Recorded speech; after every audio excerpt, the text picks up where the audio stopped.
Dear students, welcome to today's session.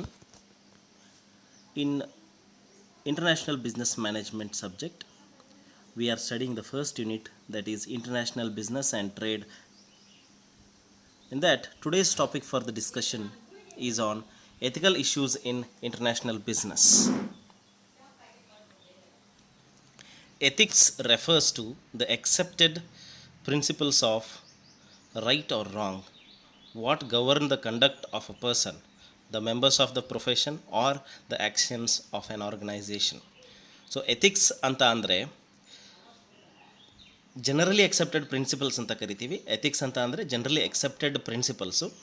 ಅವು ಯಾವುದು ಸರಿ ಮತ್ತು ಯಾವುದು ತಪ್ಪು ಅಂತ ಒಬ್ಬ ವ್ಯಕ್ತಿ ಆಗಿರ್ಬೋದು, ಒಂದು ಆರ್ಗನೈಸೇಷನ್ ಆಗಿರ್ಬೋದು, ಅಥವಾ ಒಬ್ಬ ಒಂದು ಪ್ರೊಫೆಷನಲ್ಲಿರುವಂಥ ವ್ಯಕ್ತಿ ಆಗಿರ್ಬೋದು, ಯಾವುದು ಸರಿ ಯಾವುದು ತಪ್ಪು ಅಂತ ಒಂದು ಕೋಡ್ ಆಫ್ ಕಂಡಕ್ಟ್ ಥರ ಏನಿರುತ್ತೆ ಅದನ್ನು ನಾವು ಎಥಿಕ್ ಅಂತ ಕರಿತೀವಿ.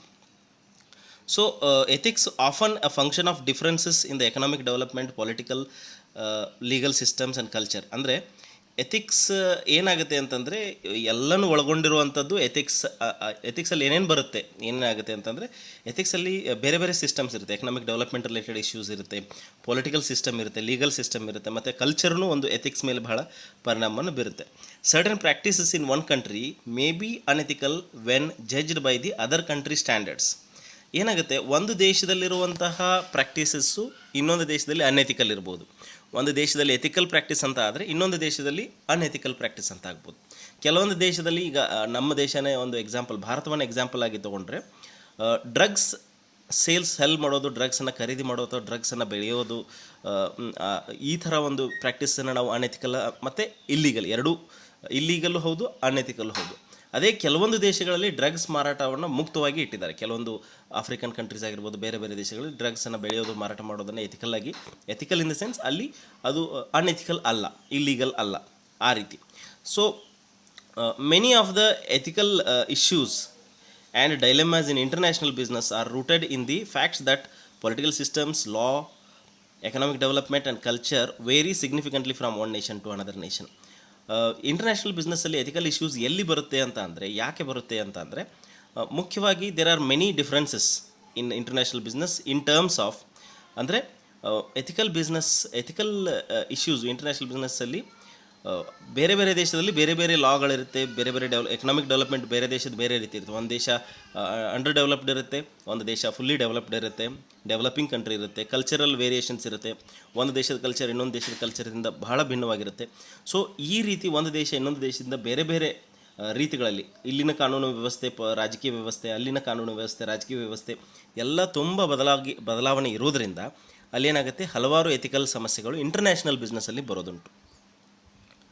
ಸೊ ಮೋಸ್ಟ್ ಕಾಮನ್ ಆಗಿ ಬರ್ತಕ್ಕಂಥ ಎಥಿಕಲ್ ಇಶ್ಯೂಸ್ ಯಾವ್ಯಾವುದು, ethical issues in international business most common ಆಗಿ ಬರುವಂಥ ಎಥಿಕಲ್ ಇಶ್ಯೂಸ್ ಯಾವ್ಯಾವುದು ಅಂತಂದರೆ, related to employment practices, human rights, environmental regulations, corruption and moral obligations of multinational corporations.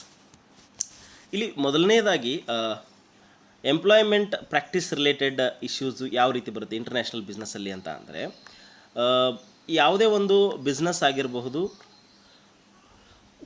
ಒಂದು when work condition in a host nation and that are to the multinational home nation. ಅಂದರೆ for example, ಈಗ ಅಮೆರಿಕದ company ಭಾರತಕ್ಕೆ ಬಂದಿದೆ ಅಂತ ಇಟ್ಕೊಳ್ಳಿ.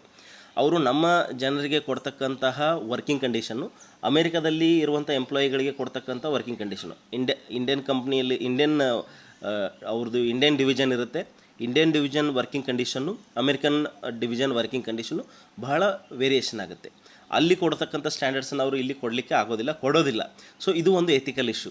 ಅವ್ರಿಗೆ ಅದೇ ಅಮೆರಿಕಾದಲ್ಲಿರೋ ಎಂಪ್ಲಾಯಿಗೆ ಕೊಟ್ಟಂಥ ವರ್ಕಿಂಗ್ ಕಂಡೀಷನನ್ನು ಇಂಡಿಯಾದಲ್ಲಿರುವಂಥ ಅವ್ರದೇ ಬಿಸ್ನೆಸ್ದು ಒಂದು ಭಾಗ ಇರುತ್ತೆ, ಇವರಿಗೆ ಅವರು ಕೊಡೋದಿಲ್ಲ.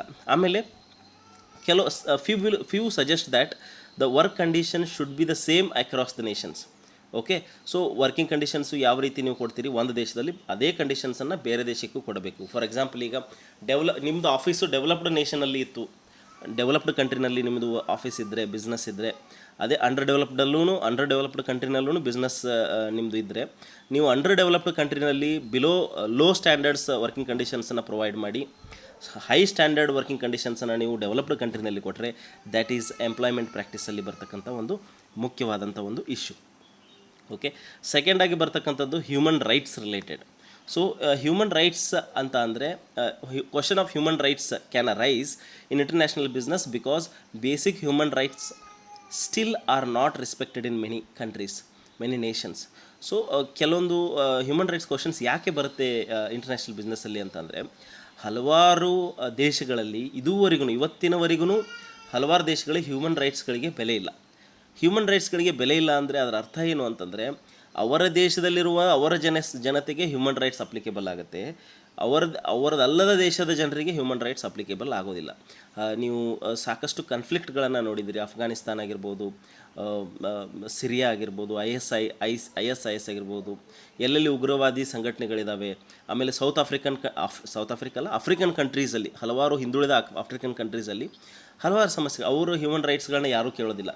ಫಾರ್ ಎಕ್ಸಾಂಪಲ್, ಈಗ ಒಂದು ನಿಮಗೆ ಉದಾಹರಣೆ ಕೊಡಬೇಕು ಅಂತಂದರೆ, ಒಂದು ಯಾವುದಾದ್ರೂ ಡೆವಲಪ್ಡ್ ಕಂಟ್ರಿನಲ್ಲಿ ಒಂದು ಸಣ್ಣ ಟೆರರಿಸ್ಟ್ ಅಟ್ಯಾಕ್ ಆದರೆ, ಅದು ಜರ್ಮನಿ ಆಗಿರ್ಬೋದು, ಅಮೇರಿಕಾ ಆಗಿರ್ಬೋದು, ಇಂಥಲ್ಲಿ ಒಂದು ಸಣ್ಣ ಟೆರರಿಸ್ಟ್ ಅಟ್ಯಾಕ್ ಆದರೆ ಅದು ಕಂಟಿನ್ಯೂಸ್ ಆಗಿ ಇಂಟರ್ನ್ಯಾಷನಲ್ ನ್ಯೂಸ್ ಆಗಿ ಪ್ರತಿಯೊಂದು ದೇಶದಲ್ಲೂ ಅಂದರೆ ಹೆಡ್ಲೈನ್ ಆಗಿ ಅದು ಕಂಟಿನ್ಯೂಸ್ ಆಗಿ ನ್ಯೂಸ್ ರನ್ ಆಗುತ್ತೆ.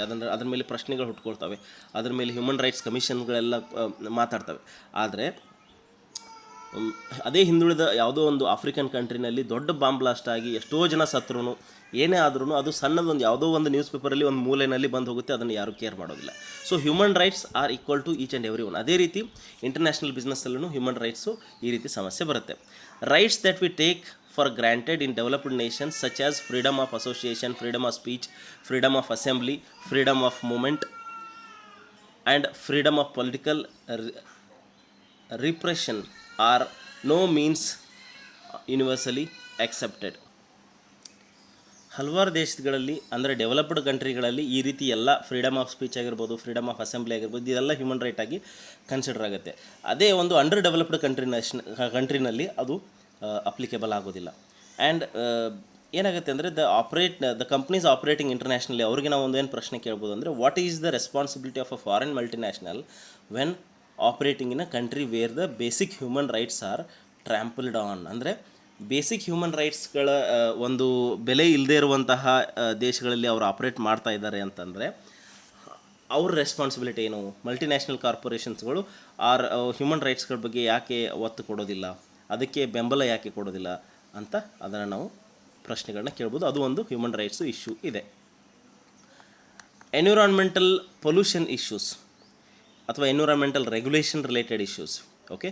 So environmental regulations in a host nation ಅಂದರೆ ದೊಡ್ಡ ಕಂಪ್ನಿ, ಮಲ್ಟಿನ್ಯಾಷನಲ್ ಕಂಪ್ನಿ ಯಾವ ದೇಶಕ್ಕೆ ಬಂದು, ತನ್ನದಲ್ಲದ ದೇಶಕ್ಕೆ ಬಂದು ಏನು ಬಿಸ್ನೆಸ್ ಮಾಡ್ತಾ ಇರುತ್ತೆ, ಹೋಸ್ಟ್ ನೇಷನ್ ಅಂತ ಏನು ಕರಿತೀವಿ, are far inferior to the home nation. ಅಂದರೆ ಈಗ ಒಂದು ಅಮೇರಿಕನ್ ಕಂಪ್ನಿ ಬಂದು ಇಂಡಿಯಾದಲ್ಲಿ ಬಿಸ್ನೆಸ್ ಮಾಡ್ತಾ ಇದೆ ಅಂತಂದರೆ, ನಮ್ಮಲ್ಲಿ ಅವರು ಎನ್ವಿರಾನ್ಮೆಂಟ್ ಬಗ್ಗೆ ಕೇರ್ ಮಾಡೋದಿಲ್ಲ. ಇಲ್ಲಿ ಫಾಸಿಲ್ ಫ್ಯೂಯಲನ್ನು ಬರ್ನ್ ಮಾಡೋದ್ರಲ್ಲಿ, ಡೀಸೆಲ್ ಬರ್ನ್ ಮಾಡೋದ್ರಲ್ಲಿ, ಕೋಲ್ ಬರ್ನ್ ಮಾಡೋದ್ರಲ್ಲಿ ಅವರು ತಲೆ ಕೆಡಿಸ್ಕೊಳ್ಳೋದಿಲ್ಲ. ಕಾಡುಗಳನ್ನು ಕಟಾವು ಮಾಡೋದ್ರಲ್ಲಿ ಅವರು ತಲೆ ಕೆಡಿಸ್ಕೊಳ್ಳೋದಿಲ್ಲ. ಆದರೆ ಮಲ್ಟಿನ್ಯಾಷನಲ್ ಕಂಪ್ನಿ ಎಲ್ಲಿಂದ ಬಂದಿರುತ್ತೆ, ಫಾರ್ ಎಕ್ಸಾಂಪಲ್ ಅಮೆರಿಕ ಆಗಿರ್ಬೋದು, ಅಲ್ಲಿ ಎನ್ವಿರಾನ್ಮೆಂಟಲ್ ರೂಲ್ಸ್ ರೆಗ್ಯುಲೇಷನ್ಸನ್ನು ಅವರು ಕರೆಕ್ಟ್ ಫಾಲೋ ಮಾಡ್ತಾರೆ. ಇಲ್ಲಿ ಬಂದರೂ ಎನ್ವಿರಾನ್ಮೆಂಟಲ್ ರೂಲ್ಸ್ ಆ್ಯಂಡ್ ರೆಗ್ಯುಲೇಷನ್ಸನ್ನು ಸ್ಟ್ರಿಕ್ಟಾಗಿ ಮಾಡಿದರೆ ಅವರು ವಿರೋಧ ಮಾಡ್ತಾರೆ. So that is the issue. Okay, developing nations often lack environmental regulations, and according to the critics, that the result can be higher levels of pollution from the operations of multinationals than would be allowed at home.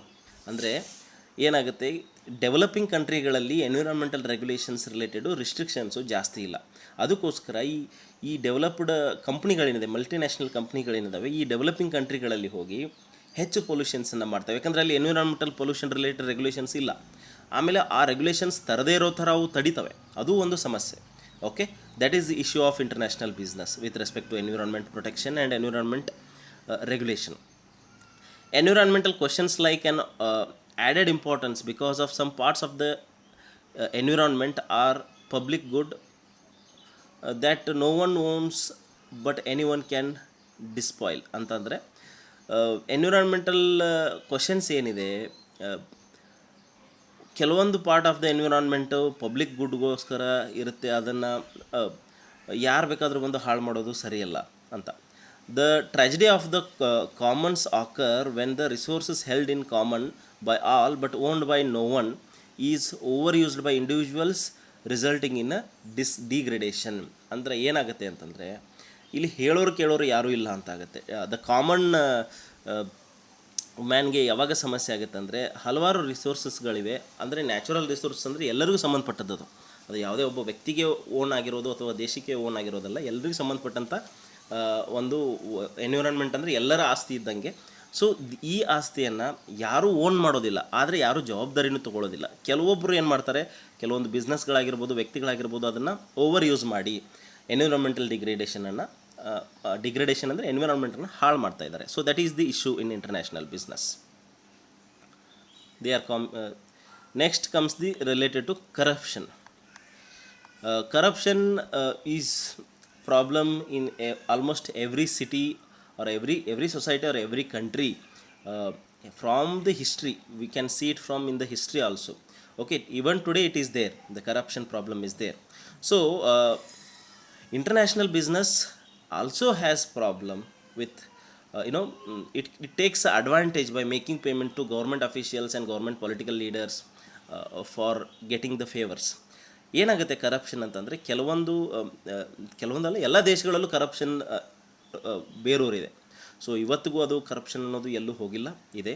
So ಈ ಕರಪ್ಷನನ್ನು international ಬಿಸ್ನೆಸ್ಸಲ್ಲಿ multinational ಕಂಪ್ನಿಗಳು ಹೇಗೆ misuse ಮಾಡ್ಕೊತಾವೆ ಅಂತಂದರೆ, okay, so ಅವ್ರು ಏನು ಮಾಡ್ತಾರೆ, ಈ under developed ಕಂಟ್ರಿಗಳು, developing ಕಂಟ್ರಿಗಳಿರುತ್ತೆ, ಎಲ್ಲಿ ಅವ್ರು ಹೋಗಿ ಬಿಸ್ನೆಸ್ ಮಾಡಬೇಕು ಅಂತಾರೆ, ಅಲ್ಲಿರುವಂಥ ರಾಜಕಾರಣಿಗಳಿಗಾಗಿರ್ಬೋದು, ಅಧಿಕಾರಿಗಳಿಗಾಗಿರ್ಬೋದು ಲಂಚ ಕೊಟ್ಟು ಅವ್ರಿಗೆ ಅನುಕೂಲಕರವಾದಂಥ ವಾತಾವರಣವನ್ನು ಕಲ್ಪಿಸ್ಕೊಂಡು ಅವ್ರಿಗೆ ಅನುಕೂಲವಾದಂತಹ ಏನು ಮಾಡ್ತಾರೆ, ಕಾನೂನುಗಳನ್ನ ಮಾಡಿಸ್ಕೊಂಡು ಅವ್ರಿಗೆ ಬೇಕಾದಂತಹ ಭೂಮಿಯನ್ನು ತೊಗೊಂಡು ರಿಸೋರ್ಸಸ್ಸನ್ನು ತೊಗೊಂಡು ಬಿಸ್ನೆಸ್ ಮಾಡೋದಕ್ಕೆ ಆ ಒಂದು ಕರಪ್ಷನ್ ದಾರಿಯನ್ನು ಅವರು ಬಳಸ್ಕೊಳ್ತಾರೆ. ಸೊ ಇಂಟರ್ನ್ಯಾಷನಲ್ ಬಿಸ್ನೆಸ್ಸಲ್ಲಿ ಇದು ಒಂದು ಮಹತ್ವದ ಸಮಸ್ಯೆ.